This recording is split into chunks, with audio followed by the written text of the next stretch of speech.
Bonjour à tous, on se prépare aujourd'hui pour le bac spécialité maths 2024 avec le sujet du 10 juin 2024, Asie, et on est sur les fonctions, et c'est le sujet du jour 1, avec une première partie très graphique, je vous ai mis la courbe ici, j'ai mis un petit peu de couleur qu'on voit bien, une courbe, celle de f, important, hein, c'est donc la courbe de f, une tangente au point A d'abscisse 5,5, et on fait donc lecture graphique, tableau de variation. Voilà. Que semble représenter le point A, dérivée secondaire et première, il va falloir choisir entre deux courbes. Et ensuite, on va essayer d'aller voir une courbe de primitive. Donc, partie B, étude très simple. Là, on est sur une fonction qu'on pourrait étudier en première. D'ailleurs, je fais ça en première vraiment très très souvent, ce genre de choses-là. Donc, on dérive, on fait tableau de variation, on étudie la convexité. Là, vraiment, c'est du cours de première. Après, une petite primitive, mais qui ça se résume à dériver malgré tout. Donc, rien de difficile. On va intégrer. D'accord. Et ça va avoir une petite application avec une piste de trottinette freestyle. Donc on est parti avec cette étude d'abord graphique. Mon premier conseil, c'est bien d'aller lire le texte dans ce genre de choses. Quand on a des courbes, bien aller vérifier de quelle courbe il s'agit. Et donc là, c'est la courbe, on nous le dit clairement, on considère f représentée par la courbe C. Donc ça, c'est la courbe de f. Donc vous pouvez y lire des variations de f, de signe de f, la convexité de f si vous voulez. Et là, on vous demande les variations, donc c'est une histoire. Est-ce que la courbe monte? Est-ce qu'elle descend quand on va de gauche à droite? Donc x est entre 0 et 5. Donc ici, on a f, ou alors f de x en fonction de x, vous choisissez. On a donc une courbe qui semble croissante, puis décroissante. Ici, le sommet semble être en 2,5. De toute façon, tout ça, c'est la lecture graphique. Donc on va mettre en 1,5, pardon, j'ai dit 2,5, c'est mes CA qui est en 2,5. 1,5, donc dans votre tableau, vous pouvez mettre 1,5, avec ici un sommet qui a l'air d'être, alors, on regarde, voilà, hop, on est vers 2,4, donc je vais mettre à peu près 2,4, petit symbole environ. Ensuite, en 0, on est vers donc environ moins 5,4 aussi. Et en 5, on est à peu près, vous voyez, ici, donc on est en 0,3 peut-être. Voilà, déjà, on a fait la première question. Que semble présenter la courbe C au point A? Vous avez une tangente. De toute façon, dans ce programme de terminal, il n'y a pas grand-chose. Il n'y a qu'une seule chose possible, à part peut-être un sommet. Hein. Et bien là, c'est un point d'inflexion, puisque vous avez une tangente. La tangente, vous voyez, la courbe arrive par-dessous et ressort au niveau de A par-dessus. Donc il semble qu'on ait ici en A un point d'inflexion. Donc, réponse, un point d'inflexion. Pour expliquer sur votre copie, d'accord, que au niveau du point A, la courbe traverse la tangente, arrive par-dessous et ressort par-dessus, ce qui fait un point d'inflexion. Maintenant, on vous donne ici deux courbes. Voilà, C1 et C2, l'une est celle de f', l'autre de f second. Donc déjà, ce qu'on peut faire, on a les variations de f. D'après le tableau du 1, on a le signe de f'. Donc je vais faire le signe de f', f' de x. On a une fonction qui est croissante jusqu'à 1,5, donc il semble que f' s'annule au niveau de son sommet, donc pour l'abscisse 1,5, donc on aurait du plus, moins, croissant, décroissant. Voilà, donc on cherche déjà pour f' une courbe qui est au niveau donc de 1,5, et d'abord au-dessus et ensuite en dessous. Donc si vous regardez, ça ne peut pas être C1 puisqu'elle arrive déjà par-dessus, donc forcément, c'est forcément C2. Et donc, comme il y en a une autre, l'autre, ça doit être f seconde, ça veut dire que donc, eh bien, C1 correspond à f seconde. Alors, on peut quand même vérifier. Et pour ça, je vais utiliser la question 2. D'après 2, on a un point, le point A, et sans mettre un point donc d'inflexion. Ça veut dire que on a donc d'un côté concave, de l'autre côté convexe. Et là, on voit bien d'après la forme que ça voudrait dire que sur 0, donc 2,5 qui correspond à l'abscisse de A, on a f qui semble être concave. Et après, elle est convexe. Et sur 2,5, 5, f serait convexe. C'est-à-dire qu'elle est au-dessus de sa tangente, de ses tangentes. Vous voyez, c'est bien cette impression qu'on a. Donc ça veut dire qu'on aurait... Alors rappelez, f concave, ça équivaut à f seconde négative. comme f est dérivable 2 fois et f convexe, f seconde est positive. Ça veut dire qu'ici, on a donc f seconde de x qui a un signe très simple, donc ça s'annule en 0 pour avoir un point d'inflexion en A, et ensuite on a donc un moins et plus. Donc on aura une fonction négative puis positive, et regardez bien si, regarde ici, on a bien moins 0 plus. De l'autre côté, C2 fait plus, s'annule en 1,5 et moins, donc c'est exactement tout ce qu'on a. On a donc la première qui est donc f seconde et la deuxième qui est f'. Pour la question 4, la courbe C3 peut-elle être la représentation d'une primitive de f? Alors d'une primitive, parce que vous savez que quand on a une primitive, il y en a une infinité, il suffit de rajouter une constante. Donc ça légitime l'emploi du une primitive. Alors, qu'est-ce qu'on sait? Alors, il faudrait avoir le tableau de signes de f. Donc déjà, on remarque que f, ça s'annule à peu près en 0,5. Donc si je devais faire le tableau de signes de f, j'aurais quelque chose comme ça. 0, 0,5, ça s'annule, c'est d'abord négatif et après c'est positif. Ça, c'est le tableau de signes de f. Donc, si f est la dérivée d'une fonction, donc d'une primitive, que je vais appeler primitive de f. Comme ça, on n'introduit pas de nouvelle lettre. Primitive de f de x en fonction, elle serait comment? Sa dérivée est négative, donc elle serait décroissante, puis croissante. Or, ici, ça n'est pas du tout le cas, parce que vous voyez qu'au niveau, effectivement, on a bien un maximum, on a bien un extrêmum en 0,5, mais c'est quelque chose qui est croissant-décroissant. Donc, ça veut dire que la dérivée doit être positive, puis négative. C'est tout à fait l'inverse qu'on a. On a une négative positive, donc non. La réponse, c'est non.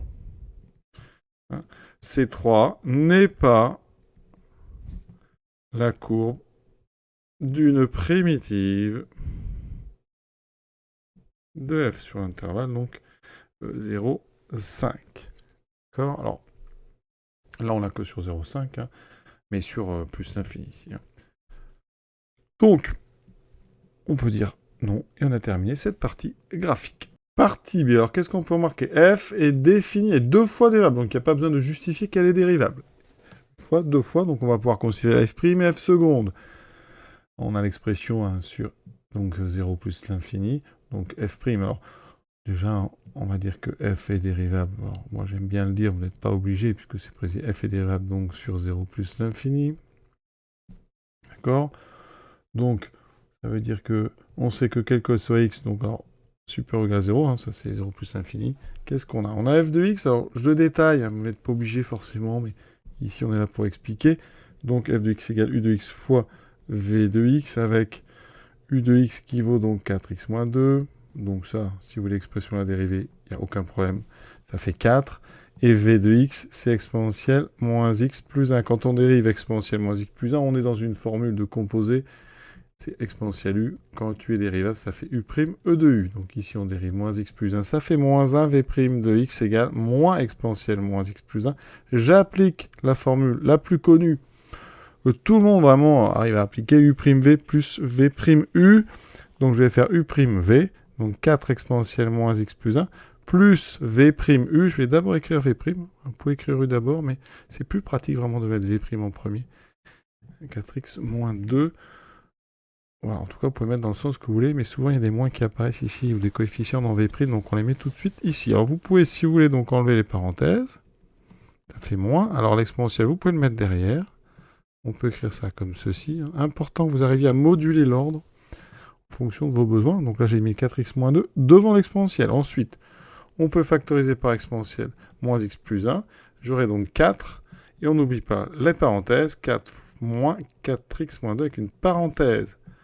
Donc je peux mettre cette parenthèse en premier. 4 moins 4x plus 2, ce qui me fait 6 moins 4x exponentielle moins x plus 1. Alors on vous l'a mis sous l'autre forme. Donc on a mis moins 4x en premier. 1 moins 4x plus 6 exponentielle moins x plus 1.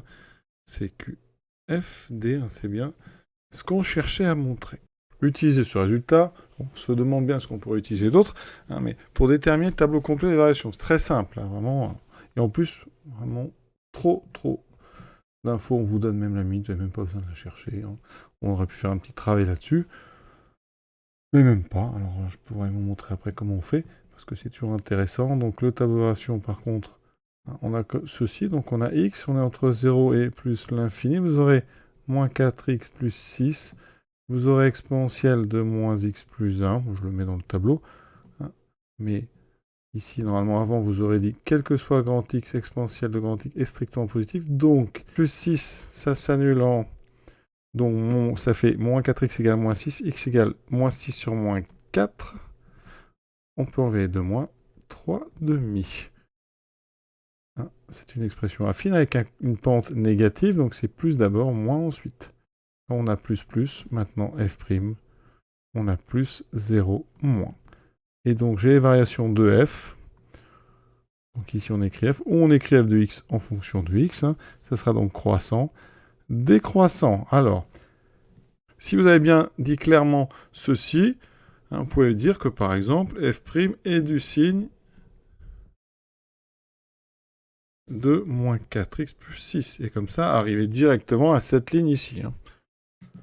Pour le tableau complet, il y a marqué, donc on insiste. D'accord, complet, donc on va mettre ce qu'il faut au bout des flèches. Alors, la limite en plus infini, on ne vous la demande pas, on vous la donne, on fait 0.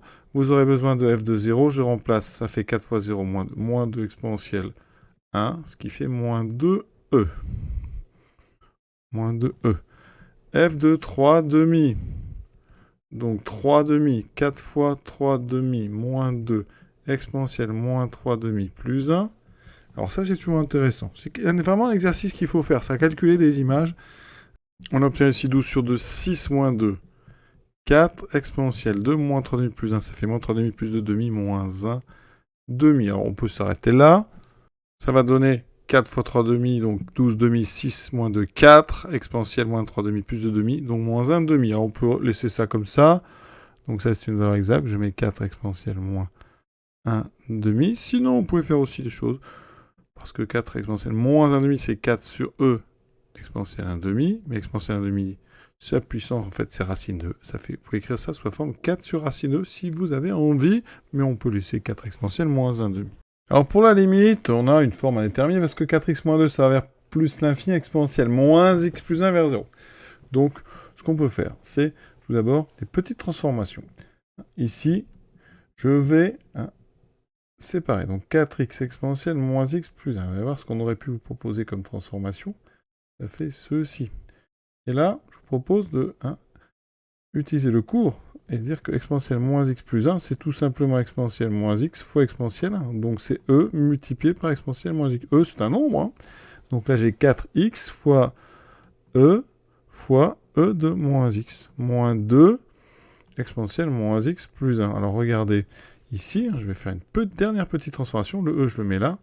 Et je vais mettre x sur e de x. Exponentielle moins x, c'est l'inverse de e de x. Donc j'obtiens ceci. Et là, on aurait pu vous demander ça et en déduire la limite, parce que ça, en plus l'infini, c'est une croissance, en plus l'infini, pardon, c'est pas ici que je vais le mettre. Donc quand x tend vers plus l'infini, ça c'est une croissance comparée. Exponentielle l'emporte, ça tend vers 0, vous voyez. Donc le premier terme tend vers 0, en plus l'infini, quand x tend vers plus l'infini. Et ici, par composé, moins x plus 1 tend vers moins l'infini, on prend l'exponentielle en moins l'infini, donc tout ça, ça tend vers 0. Donc vous voyez qu'on a une somme de deux termes qui tendent tous deux vers 0, donc c'était bien 0. Question C. Étudier la convexité de f. Alors, quand f est 2 fois dérivable, c'est important d'avoir dit ça, 2 fois dérivable, 1 sur donc 0 plus l'infini, ça veut dire que vous pouvez utiliser la propriété qui dit que f est convexe, ça équivaut, alors quand elle est une fois dérivable, vous pouvez dire f' croissante, alors évidemment, c'est sur un intervalle i. D'accord? Donc ici, je vais appeler ça i, comme ça, voilà. Il faut un intervalle. Et si elle est 2 fois dérivable, comme ici, ça veut dire que f seconde est positive. Donc sur l'intervalle considéré. Et vous avez donc f concave. C'est... Voilà. F' décroissante sur i équivaut à f seconde négative sur i. Donc vous... eh bien, il va falloir vous calculer la dérivée seconde. Donc, 1 pour x supérieur ou égal à 0, f', on l'a déjà. Et on va dériver exactement de la même façon qu'on a dérivé f'. Qu'on a dérivé f, vous voyez, donc c'est un produit. Donc on dérive le premier, moins 4 fois l'exponentielle moins x plus 1. Ensuite, plus donc la dérivée de exponentielle moins x plus 1, on a vu tout à l'heure ça faisait moins exponentielle moins x plus 1, fois moins 4x plus 6. Alors, ici, on peut tout d'abord vous conseiller de mettre le moins ici. Le 4x, alors pardon, le moins, il manque ce moins-là. Ensuite, le moins 4x plus 6 et l'exponentielle. Juste après, on factorise. Par exponentielle moins x plus 1, j'aurai donc moins 4 plus 4x, et surtout, on distribue bien le moins 6, ce qui donne 4x moins 10 exponentielle moins x plus 1. Et maintenant, ça c'est donc f seconde de x. Il va falloir trouver son signe exactement de la même façon qu'on l'a fait pour trouver le signe de f'. Pour le signe 4x moins 10, donc 4x moins 10, bon, c'est une expression infine, on cherche quand est-ce qu'elle s'annule, ça fait 4x égale 10, x égale 10 sur 4, donc 5 demi, donc 2,5. Donc ça, on retrouve quelque chose qu'on a déjà vu. C'est donc 0. Là, c'est une pente positive, donc moins plus. Exponentielle, on l'a dit déjà, c'est toujours positif ici. Donc on aura moins 0 plus. Donc on a le signe de f seconde négatif, ça veut dire que sur 0, 5 demi, donc f seconde est négatif, donc f est concave. Vous pouvez fermer en 5 demi. Et sur 5 demi, vous pouvez le fermer encore. 5 demi, en fait, il peut être dans les deux, il n'y a pas de problème. F va être convexe, sa dérivée seconde est positive. Et on retrouve ici en 5 demi un point donc d'inflexion. Donc effectivement, inflexion, donc point d'inflexion d'abscisse 5 demi. C'est donc le fameux point A. Deuxième question de cette partie B, on va passer à la primitive, enfin une primitive, donc grand F de grand F de x égale ax plus b exponentielle moins x plus 1. Déterminer A et B pour que f soit une primitive de petit f sur 0 plus l'infini. En fait, grand F est une primitive de petit f sur 0 plus l'infini. Ça équivaut tout simplement au fait que grand f' égale petit f sur 0 plus l'infini. Donc on va calculer grand f'. Donc, soit x appartenant à R, grand f de x. Alors là, on va encore dériver une fois de plus. C'est un petit peu répétitif. En général, on ne dérive pas 3 fois les mêmes choses. C'est-à-dire celui qui sait faire le A, sait faire le C, sait faire le A, vous voyez, le 2A. Donc c'est pas très très intéressant comme sujet pour l'instant. On répète beaucoup. Hein, parfois, on vous dit, on admet que f seconde égale, on vous donne f seconde. Là, on ne vous l'a pas donné, donc il faut tout recalculer. Donc là, on refait une dérivée de produit. Donc je dérive à x plus b, a exponentielle moins x plus 1. Donc toujours le plus, la dérivée de l'exponentielle, voilà, et le x plus b, on va faire la même chose qu'on a fait depuis le début, on factorise par exponentielle moins x plus 1, on trouve donc a moins, donc ax plus b, d'accord, donc ça fait moins ax plus a moins b, on fait attention au moins b, donc on a ceci. Maintenant, on vient à ce qu'on a dit, hein.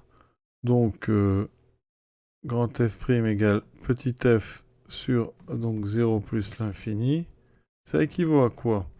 Donc ça équivaut au fait que quel que soit x appartenant à 0 plus l'infini, on a donc grand f' de x égale à donc petit f de x. Et donc on va identifier et égaliser deux polynômes, c'est-à-dire que quel que soit x donc appartenant à 0 plus l'infini, on a donc ici, alors, grand f', on l'a là, donc moins ax plus a moins b fois exponentielle moins x plus 1 est égal à donc 4x moins 2 exponentielle moins x plus 1. On va donc simplifier des deux côtés par exponentielle moins x plus 1. On peut simplifier parce que c'est non nul, important, d'accord? Donc pour tout x appartenant à 0 plus l'infini, on a moins x plus a moins b qui vaut 4x moins 2. Et ça doit être vrai pour tout x. Donc là, il y a plusieurs façons de procéder. Soit vous procédez par une méthode qui s'appelle l'identification. L'identification, ça veut dire qu'on identifie, on a deux polynômes de même degré. Ici, on va identifier les coefficients. C'est-à-dire que le moins a, c'est le coefficient de x à gauche, doit être égal au coefficient de x à droite. C'est-à-dire que moins a doit être égal à 4. Et les constantes, a moins b doit être égal à moins 2. Et donc là, vous avez un système à résoudre qui est très simple. Donc ça fait égal à moins 4. Donc moins b égale moins 2 moins a. Donc B égale 2 plus A. Je remplace A par moins 4, ça fait 2 moins 4. On trouve donc A égale moins 4, B égale 2 moins 4 moins 2. D'accord ? Après, on regarde la question suivante. Ça nous dit en fait donc moins 4x moins 2. Et là, on est un petit peu rassuré parce que regardez, on a grand F. Donc ça veut dire que vous avez la solution juste après. Donc si vous vous trompez, vous pouvez vérifier. Donc ça, cette méthode, elle est appelée la méthode donc ce qu'on appelle de l'identification. Par identification, on a le droit, quand on a des polynômes qui sont égaux sur un intervalle non vide, eh bien d'identifier les coefficients des puissances de x et des constantes. Voilà. Alors il y a une autre méthode qui n'utilise pas de propriété. On va remplacer, puisque c'est vrai pour tout x, eh bien c'est vrai pour x égale 0. Si vous remplacez x par 0, vous obtiendrez un moins b égale moins 2. Hein. D'accord ? Et comme 1 égale moins 2, vous pouvez le simplifier, et vous aurez moins ax égale 4x, et vous prenez x égale 1, vous aurez moins a égale 4. Mais on reste en général sur de l'identification, c'est plus simple. Mais sachez qu'ici, on pourrait remplacer x par ce qu'on veut, et ça donnerait des égalités vraies. Donc vous voyez, je remplace x par 0, je répète, j'obtiens a moins b égale moins 2. J'obtiens, vous voyez, ceci. Ensuite, je remplace x par 1, par exemple, j'obtiens moins a plus a moins b égale 4. Donc je remplace par x par 1, j'obtiens moins a plus a moins b égale 4 moins 2 égale 2, et j'obtiens moins b égale 2. Vous voyez, tout de suite, je trouve b égale moins 2. Une autre façon de résoudre ce système, enfin en tout cas de trouver a et b. Je trouve b égale moins 2, et avec l'autre, je retrouverai a égale moins 4. Donc pensez bien à l'identification. Si par exemple vous avez ax plus b égale à cx plus d pour tout x, eh bien vous pourrez dire que a égale c, et b égale d. Ça s'appelle l'identification. On identifie les coefficients des différentes puissances de x. Et ça marche vraiment ça toujours sur les polynômes. Il faut donc ça peut marcher sur des polynômes du second degré, hein, des trinômes, etc., etc. Vous identifiez les deux membres, dans les coefficients de chaque côté, 2 à 2, à condition que ce soit évidemment les coefficients des mêmes puissances de x. Et donc on pense à conclure, donc on avait dit, quand f est une primitive de f sur 0 plus l'infini, ça équivalait à quand f' égale petit f, et avec tout ce qu'on a fait, a égale moins 4, b égale moins 2, ça veut dire que ça équivaut à, eh bien, pour tout x appartenant à 0 plus l'infini, eh bien f de x, c'est donc moins 4x plus b, donc moins 2 exponentielle moins x plus 1. Et c'est exactement ce qu'on voulait, puisque regardez, quand on arrive sur la partie B, on a cette expression-là. Nous ici, si on relit la question, il faut trouver a et b, donc vous mettez bien en évidence a égale moins 4, b égale moins 2. On devient la valeur exacte d'une intégrale, donc i, c'est l'intégrale de 3 demi à 8 de f de x dx, donc il faut une primitive, on va prendre grand F. D'accord ? Et donc, j'aurai grand F évalué en 8, moins grand F évalué en 3 demi. Alors, en 8, donc je rappelle, on va le recopier, on l'a, f grand F, c'est moins 4x moins 2 exponentielle moins x plus 1. Donc en 8, ça fait moins 4 fois 8, moins 32, moins 34 exponentielle moins 8 plus 1, donc moins 7.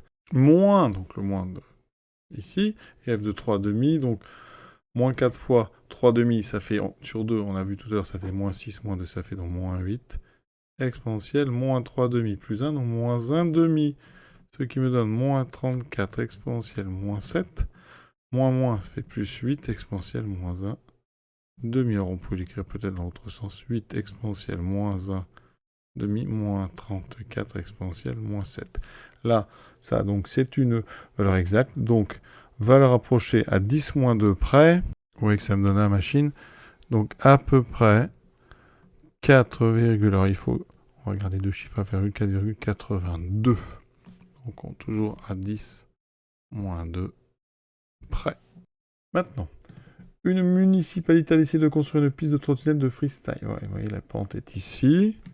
Le profil de cette piste est donné par la courbe représentative de la fonction f sur intervalle, donc 3 demi dans 1,58, c'est bien ce qu'on a sur l'axe horizontal. L'unité de longueur est le mètre. Donner une valeur approchée au centimètre près de la hauteur du point de départ D. Donc f modélise ça. Donc on rappelle que donc, sur 3 demi 8, Bon, f de x était défini sur R+, hein, mais f de x, c'est donc 4x moins 2 exponentielle moins x plus 1. On a le tableau de variation, vous voyez. Donc, on vous demande hauteur du point de départ. Hauteur au départ, eh bien, il va falloir calculer f de 3 demi. On est en fait au maximum de notre fonction. Donc, c'était 4 exponentielle moins 1 demi. Alors, on est en mètres. La calculatrice m'indique à peu près donc 2,426. Donc, on le veut au centimètre près. Donc, 2 chiffres à période parce qu'ici, pour l'instant, on est en mètres. Et donc, à peu près, alors au centimètre près, donc 2,43 mètres au centimètre près. En fait, à 10 moins 2. La municipalité a organisé un concours de graffiti pour orner le mur du profil.